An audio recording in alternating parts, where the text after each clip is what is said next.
Once upon a time, after a big flood had washed the earth clean, people everywhere spoke the same language. They found a nice flat land in a place called Shinar and decided to settle there. Imagine everyone being neighbors, understanding each other perfectly, like one big family. One day, the people had a big idea. Let's build a city with a tower that reaches up to the sky. It'll be so tall, it'll touch the clouds, they said, excited to start. They used bricks instead of stones and sticky tar for glue.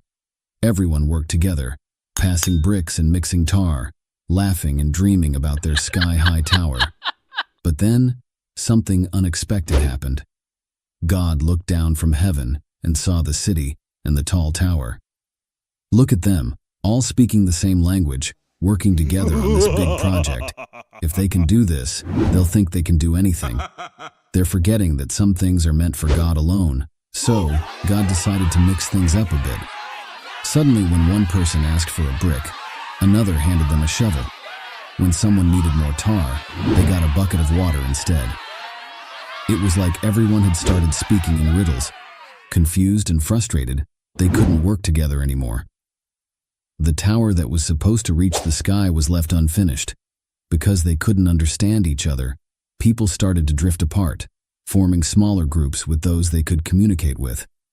These groups traveled far and wide, finding new places to live. The big family was scattered across the earth, each group speaking its own new language.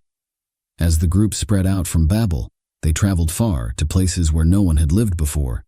Each group found new lands with mountains, rivers, and forests. They built new homes, using what they had learned, but this time they respected their limits. The world was filled with a rainbow of languages, each as beautiful and complex as the next. In these new lands, people's lives took on new colors and shapes. They dressed in different clothes, sang different songs, and told different stories under the stars. Children grew up learning how to say hello and I love you in their own special language. They learned from the land and the animals, and they celebrated the seasons in their own ways.